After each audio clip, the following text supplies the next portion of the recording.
The old saying is good things take a little time. And for Jonathan Kaminga, Moses Moody, Brandon Pajimski, and this whole two timeline talk that we once scoffed at, it actually seems like it's working out perfectly. Kylan Mills here to break down the start of the Warriors season. Let's go. You are Locked On Warriors, your daily Golden State Warriors podcast. What are they going to say now? Part of the Locked On Podcast Network, your team every day.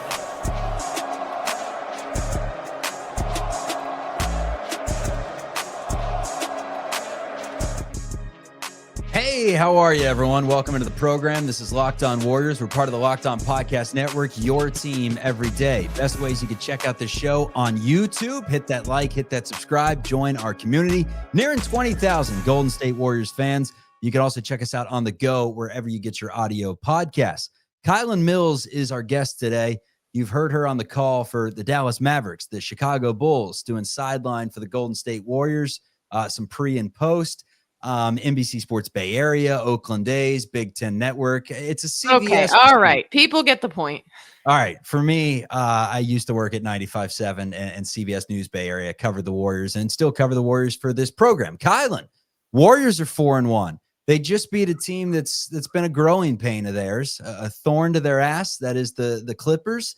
They dominated them. They looked bigger. They looked smarter. They played a better brand of basketball, really moving it. And so far, they've gotten a bunch of different players involved this season. That was your Quentin Post game.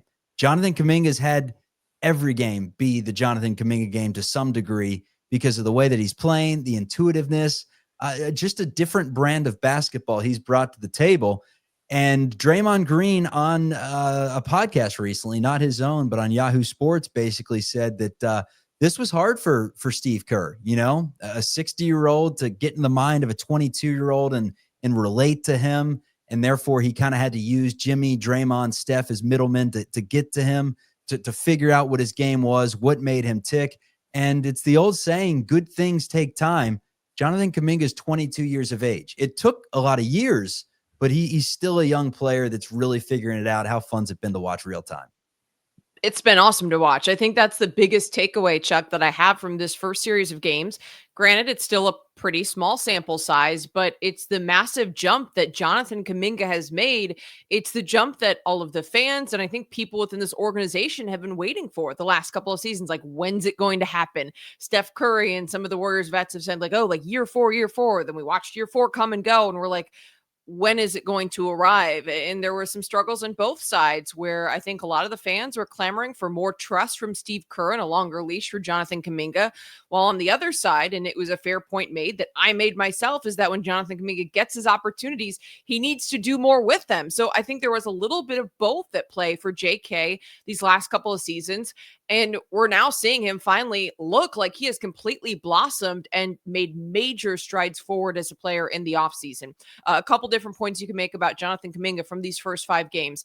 Number one, playing much more within the flow of the offense, better decision-making, not forcing it, driving to the basket when appropriate, but also letting the offense come to him. He's been better in the pick and roll with Steph, reading the game better, just playing higher IQ basketball. And then just because of that, the offensive efficiency is through the roof. You look at JK's shooting numbers up majorly from a season ago. He's shooting about 54% from the floor, I believe it is, but then 3-point shooting as well, more than 43% from beyond the arc. That was a big sticking point I had with Jonathan Kuminga, because with his skill set, I like him playing at the 3, but you got to be able to knock down the outside shot if you're going to play at the 3.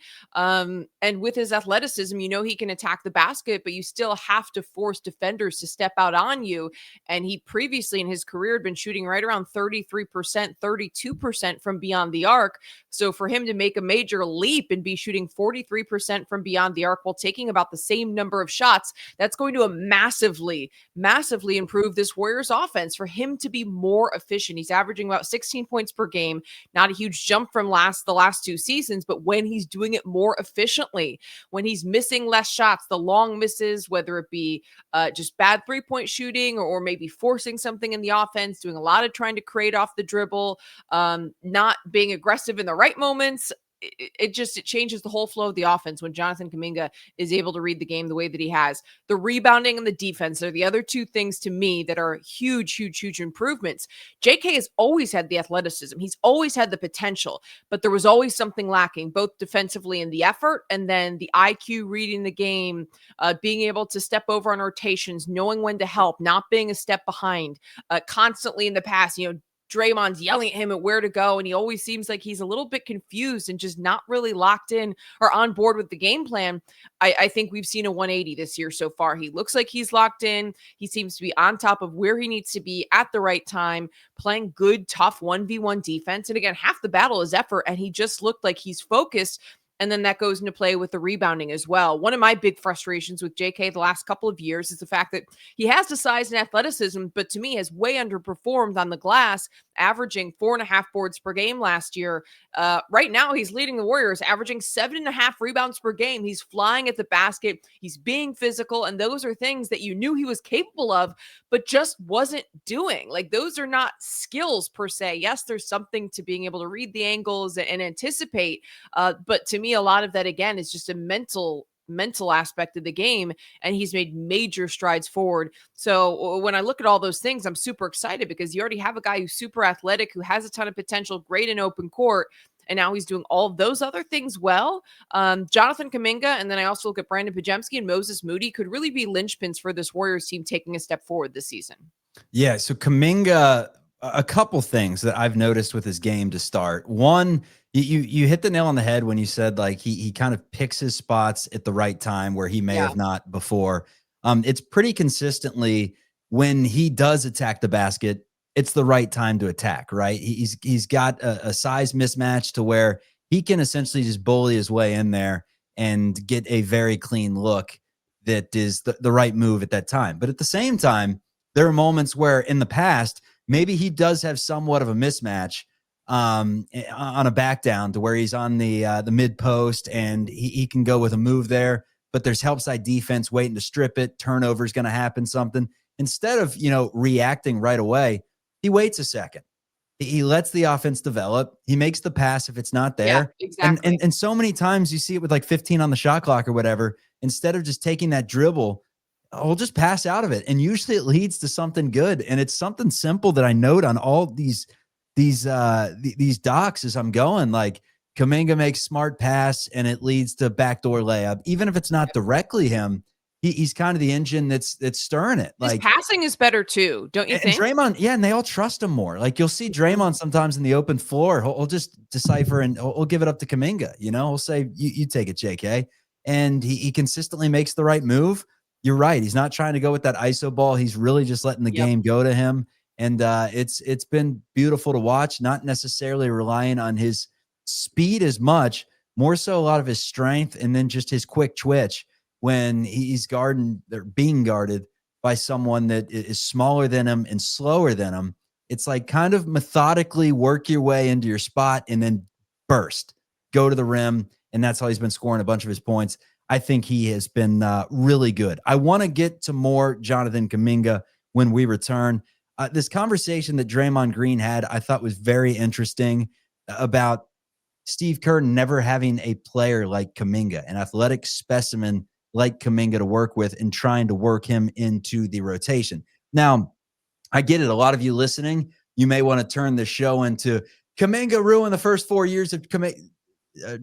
Kerr, I know what you're saying. The first 4 years of Kaminga's career, et cetera, et cetera. That doesn't matter. That's in the past now. All that matters is about the present. And Steve Kerr has said this lineup with Draymond, Jimmy, Steph, and Kaminga. He said it back to the summer. He's going to clear the runway and let them work. He's let them work, and it has been a beautiful sight to see thus far, and it's not changing anytime soon. Every game he goes out there, it feels like Kaminga just looks more and more like a part of the team, like a part of the future, and like a part of a championship recipe. Of course, there's always that thing on the back of our minds. What happens when the deadline comes if he wants to go? It's not necessarily the Warriors' decision to all degrees. But as of right now, it looks like he wants to be here, and that's what you wanted to see 5 games into the season. Warriors. I have a response to that. I know we have to take a break. Up next. I know we have to take a break, but I want to respond to that. You don't have to. Oh, okay. We'll go all night. Well, usually we have to get in our commercial breaks and shout out the people who make the show possible. I was just going to say, I think it Not makes a big important. difference for Jonathan Kaminga, not only for him to make the jump and to be playing the way he's playing, but to have the trust from Steve Kerr. I said this right off the bat, like games 1 and 2, the fact that Jonathan Kaminga has earned the trust to close out games. We talked about it on the last show I was on a week ago, that how many times in years past, last season specifically, I can point to multiple games where JK's playing well and then he just gets pulled and doesn't play at all in the fourth quarter. And you're just kind of scratching your head as to why. And to me, it's been widely reported some of the back and forth that's gone on in the relationship between Steve Kerr and Jonathan Kaminga. And it's been very apparent to me based upon the way that he's utilized him, the minutes he's gotten, the rotations, again, the way that I just think he's had a short leash. And when he makes mistakes, he's very quickly pulled out when I don't think other players have been treated that way. And so I think some of his discontent has been fair. And now, again, I want to acknowledge on the flip side, there were times where he did get those opportunities and he didn't make the most of them. So that's totally fair as well. But I think this relationship seems to be in a much better place. I know that we're going to talk about Steve Kerr's comments on JK specifically, but it seems like they've gotten on the same page. Steve Kerr is allowing Jonathan Kaminga to play in those crucial moments. He's not, doing too much with the rotations where he's pulling a guy out. Like lean into the hot hand and give Jonathan Kaminga that runway if he's playing well to continue to play, to close out games, to get the minutes up above what he's been averaging, about 20, 22 minutes per game. So I just think that relationship seems like it has come a long way and they're in a lot better spot in terms of Jonathan Kaminga earning the trust, but also being instilled confidence from Steve Kerr, because I do think as a young player, getting that confidence is difficult when you're in and out of rotations and sometimes the minutes don't make sense and you're playing well, but you're getting pulled, you make a mistake, you're getting pulled. It's very inconsistent and just, I think that starting off this year anyway, I believe the future is very bright because it seems like we have moved past that hump, assuming that Jonathan Kaminga continues to play this way or at least close to this level, because consistency is also going to be key moving forward.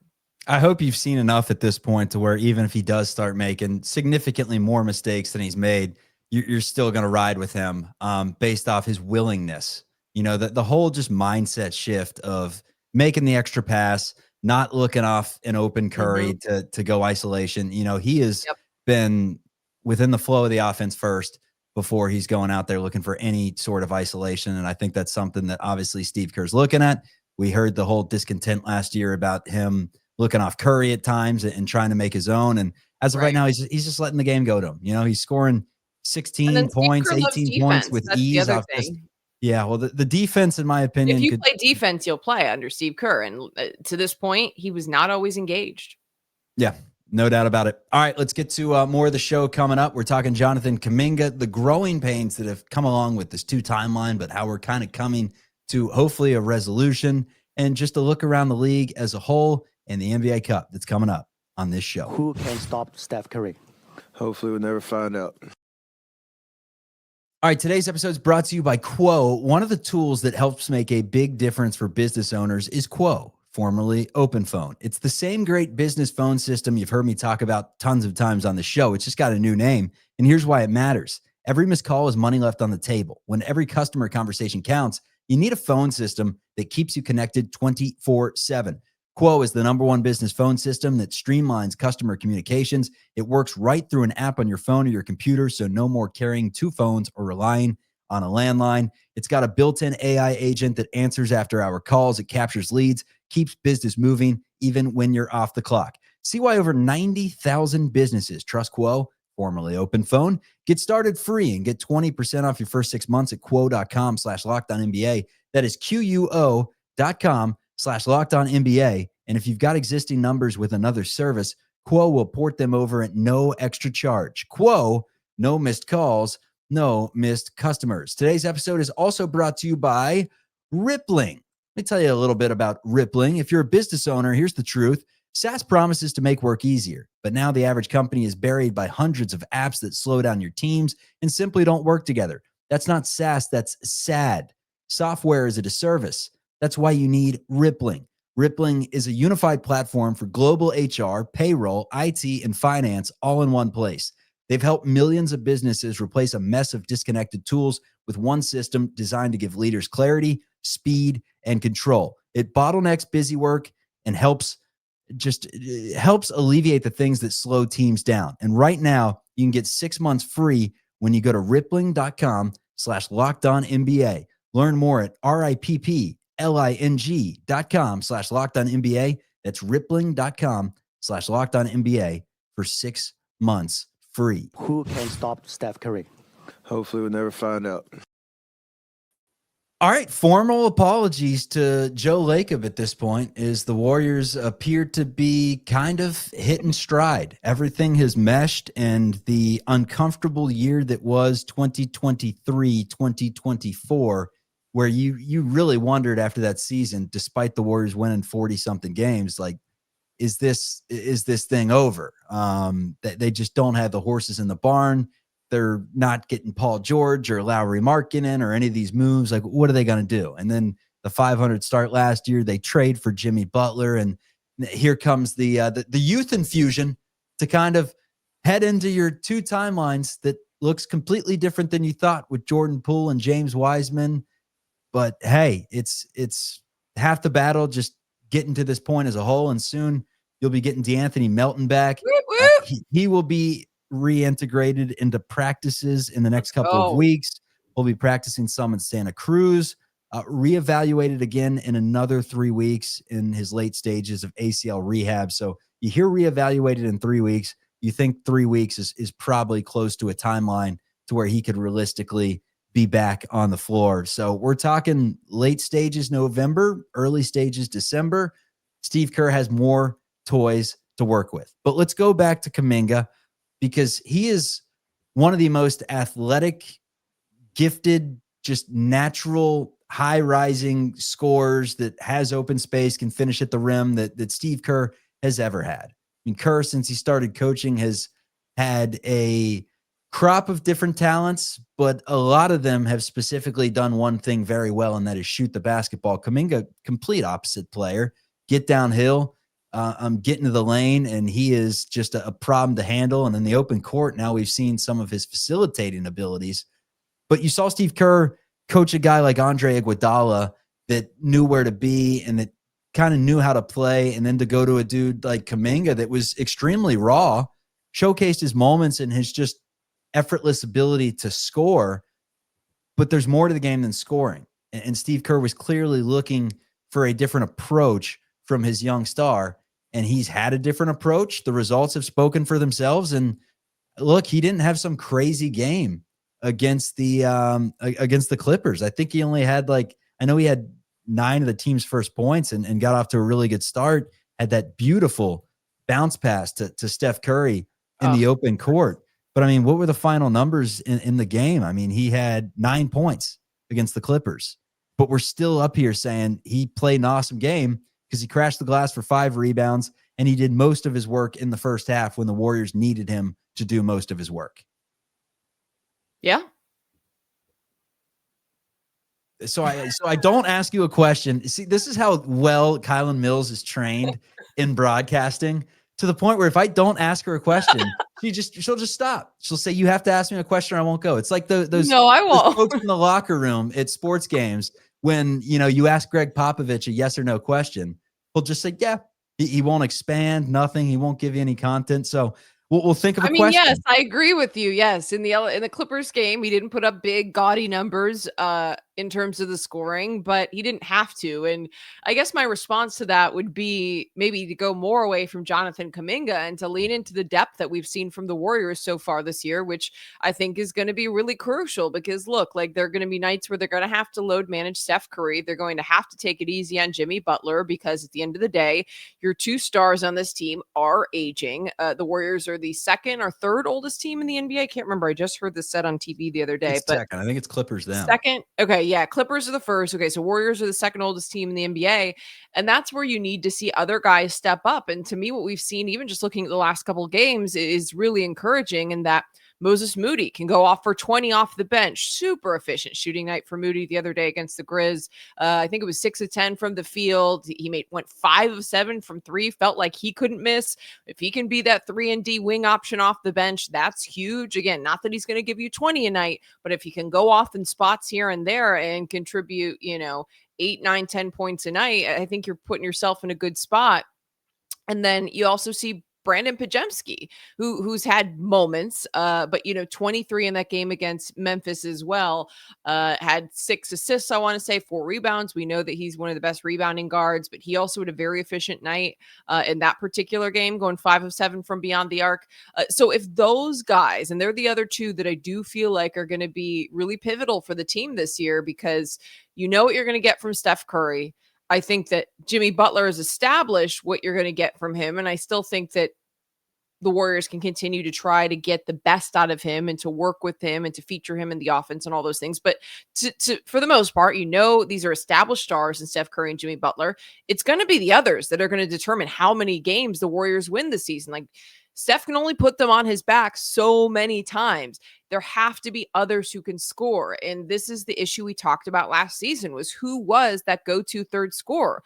I don't think it needs to be one player, but it's got to be consistently someone. And I think one of those 3 guys has to step up. And JK, Moody, Brandon Pajemski, one of them has to contribute. And then also you could throw Buddy Hield into the mix. My God, Buddy. He's got to get not going. To go to not to go to a negative place, but that dude needs to hit something. Well, he could not. Kerr hit only water. played He him fell 10 into the minutes. boat.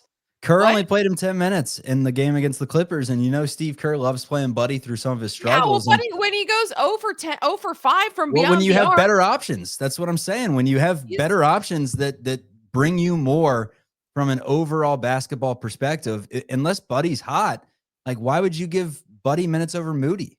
Yeah, I mean, I don't think you should, because at the end of the day, like, Moody's not like the quickest footed guy, but he at No. least has some length and The some scary thing versatility. is, Kylan, What? even if Buddy, the scary thing is He can defend sometimes better than Buddy, was the point I was going to make. Even if he's not the quickest laterally, he has length and he has some size to at least mix it up with guys where Buddy is much more of a defensive liability. Yeah, he's actually been pretty decent defensively. He just hasn't made any of his trailing transition threes. Not that the Warriors have really needed him thus far, but how many times do you see Buddy trailing the play and gets a wide open look and you're ready to explode and off the side of the rim? It just doesn't make a lot of sense.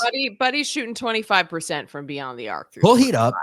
We know Buddy Hield can shoot. And he can be a microwave scorer, but He based on what we saw from that's him all last, he is a microwave yeah, scorer. but that's what I'm saying. Based on what we saw from him last season, that's not going to be consistent. So, like, who are going to be the others that are going to be consistently scoring in double figures? And it has to be Jonathan Kaminga. I think Jonathan Kaminga has to be number 3. And if he has a night where he's off, Pods and Moody need to step up. And Pods is another player that, like, I think has a ton of potential, but you just need it from him consistently. And so I think that it's really encouraging what we've seen from this young group. It appears through these first 5 games that Moody and Pods have both taken steps forward. I think those guys taking steps forward along with JK are what can take this team over the edge.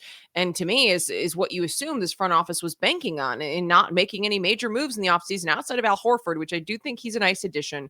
We expected that, but they didn't make any other major moves. And now, you have to look at the guys that are in this locker room. And those are the 3 to me that are going to determine whether this team can get over the hump, whether this is going to be a group that's going to get beyond the conference finals. Is this a team that can make a run to a championship?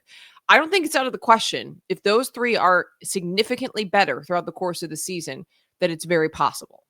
Those were your X factors. And what's now, wild, the West is very difficult, though. So I say all that to say the West. But again, I think the Warriors, though, the second unit, if they play well, like, I think the Warriors' second unit can beat out other teams' second units, if that makes sense. I think the Warriors' second unit can go on a bunch of tangents. I also like the fact that Steve Kerr started a bigger lineup against the Clippers, and I like that they have a little bit more versatility in terms of ways that they can rotate players depending on the opponent. So I do think that's a positive. And then the fact that Steve Kerr even went big with Quentin Post starting, JK starting, Jimmy Butler starting, Draymond starting. We've talked about the frustrations with Steve Kerr loving small ball. If the Warriors can lean into those moments and the right matchups to go bigger, that's also going to be crucial, because I do think some of the size inefficiencies the last couple seasons also hurt the Warriors. So I love that Steve Kerr decided to go a little bit bigger, and we've seen some bigger rotations in general, which has not necessarily happened the last couple seasons. What's exciting is I think a bunch of us thought that the only way the Warriors could win an NBA championship is if they fleece someone at the deadline, or if, Kaminga and a Moody or Kaminga and a Pods or a multitude of players could stack together and give you one more dude, one more Yeah, guy you that can always go felt like out. they're one dude away. And maybe Kaminga's that dude. It may not look like 23 points per game and, a bunch of high usage volume to where he needs the ball in his hands. Maybe it's just as simple as he's going to back cut here and there. He's going to get out in transition for a few dunks. He may tip slam one. He may knock down a three. He may use his strength to just overpower his defender. And next thing you know, he's got 17 points. Maybe that way. So I mean, look at the Pacers. The Pacers from last year. They didn't have like multiple superstars. They had like 7 dudes averaging in double figures. Am I wrong? I got to look up the stats. I'm remembering that off the top of my head, or I'm guessing that off the top of my head. But like for example, right now the Warriors have 5 players averaging 12 points per game or more, and Moody, Pajemski, JK. And that's where, like you said, you don't necessarily need, if all 3 of them can continue to average 12 points per game, you don't necessarily need Jonathan Kaminga to pop off for 24 a night. You just need consistent and smart basketball and tough defending and grabbing boards and waiting for his spots. And basically what we've seen from him, like if those 3 combined can put up those kinds of numbers all season long, I like the Warriors' chances. I think the biggest thing was you needed him to see the floor. And there were so many making the argument, then just put him out there. But he's been better.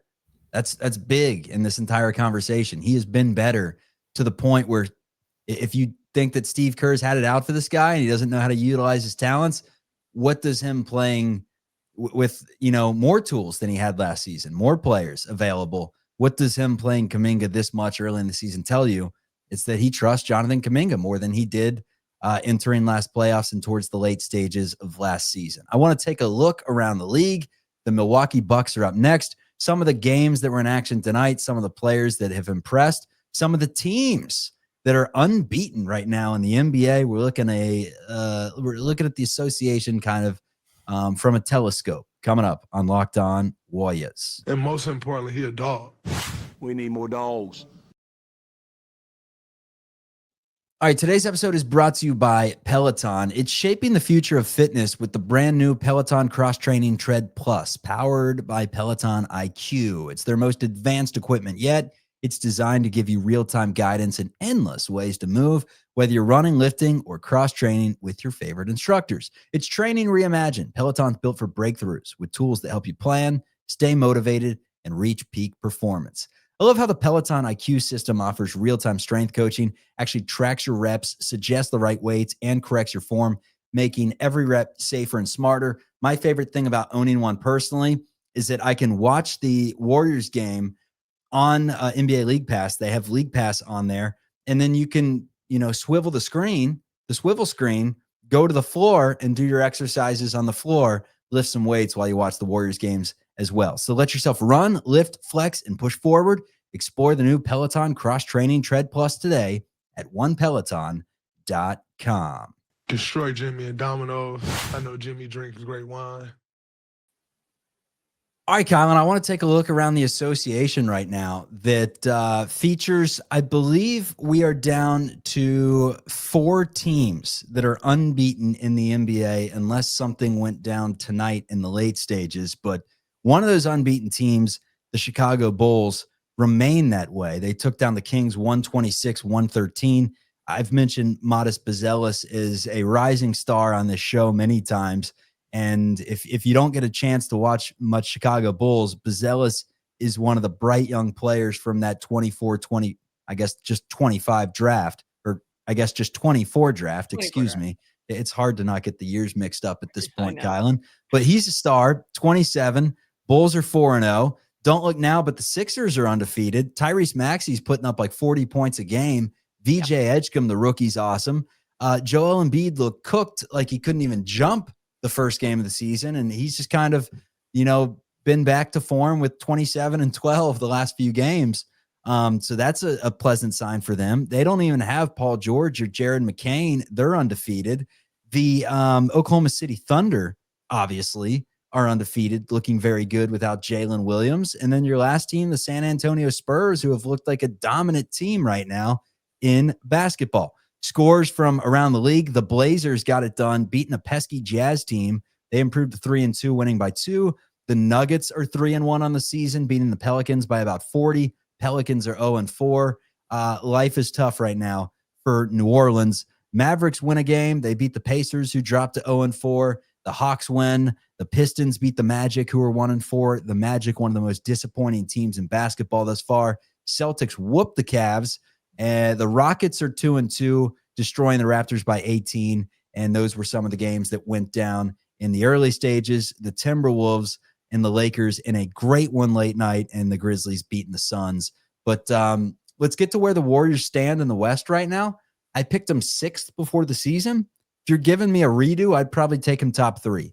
I don't know the exact order, but Thunder, I think Nuggets are still tough despite beating them. Obviously, that was a great performance. And I'd say Warriors. I think those are probably my top 3 teams in the West, with the Spurs kind of – I'm still in wait and see mode. I'm still in wait and see mode. I want to see them play someone before I declare they're awesome, but they're beating the stuffing out of everyone.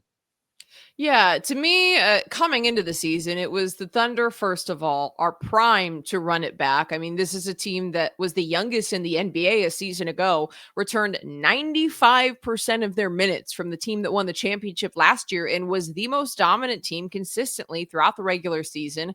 The highest ever point differential, the most double-digit wins in NBA history. They checked off a ton of boxes, and they returned pretty much literally all of their talent. So I think the West and the NBA championship in general is the Thunder's to lose. That doesn't mean it's going to happen, but if there's a team that's primed to run it back, it would absolutely be the Oklahoma City Thunder. They have to at least get the respect of being the favorites coming into the season.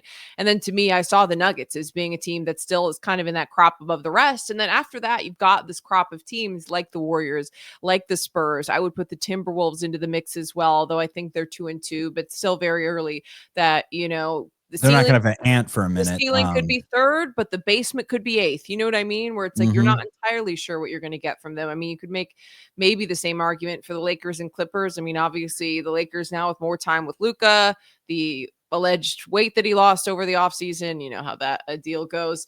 But more time and more comfortability with LeBron. Could the Lakers, do something and make some noise in the playoffs? Maybe. I don't feel great about it. But like I said, I put the Warriors into that crop of teams that definitely could be fighting for 3rd. I wouldn't be shocked. But they're those teams that I just think have the most variables going into the season where you don't really know 100% what you're going to get. And that's why we watch. That's why it's fun.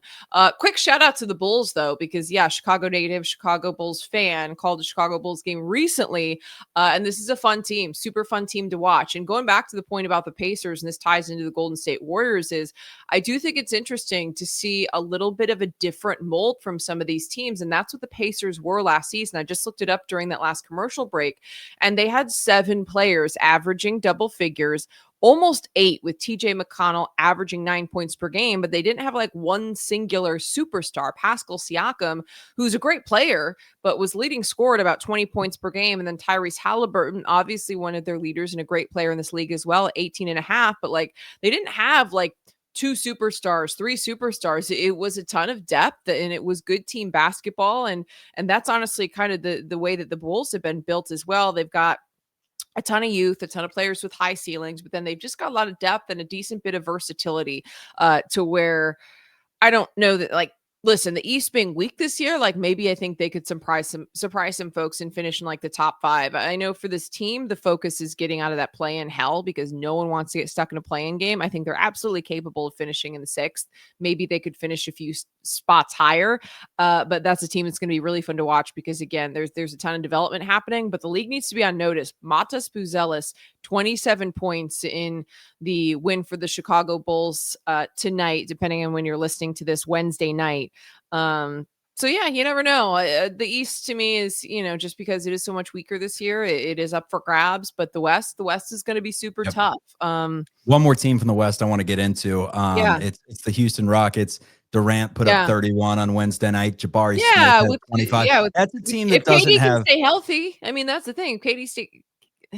That's a team that doesn't have a ton of versatility though. When you're talking about teams that can kind of change it up, they're just huge. They're a huge basketball team that has that size as a strength, but they do not have a bunch of guys that can necessarily put the ball in the basket. I will say 13 of 30 from three for 43%. It helps when Jabari Smith hits 4 threes. It helps when Durant goes 50% with 4 threes. It helps when a Kogi knocks down a couple. And it helps when, Amin Thompson only takes 1 and Tari Eason hits 2 of his 3 shots. So that's a squad that hasn't got a ton from Reed Shepherd and hasn't needed a ton from Reed Shepherd. However, once they start playing some better teams, I would have to think that the Rockets, I would have to take they the should Warriors be in that over conversation. I honestly kind of forgot about them. They can move at the deadline and potentially make some trades to figure out their roster a little bit more. But it's your typical Ime Udoka, tough team, hard-nosed. They put up 139 points. They can score. But my question always is with that squad, when teams like the Warriors that can throw different looks at the Rockets, how do the Rockets respond? And, Clint Capella off the bench isn't necessarily your best recipe to mix things up. I mean, that's just a big basketball team that's going to try to beat you their way. Kylan Mills, thank you for joining the program today. Everyone, hit that like and subscribe if you've made it this far. We hope you're fans of the program. We will talk to you soon. Soon as in Thursday. It's the Bucks and the Warriors from Milwaukee. Peace, everyone.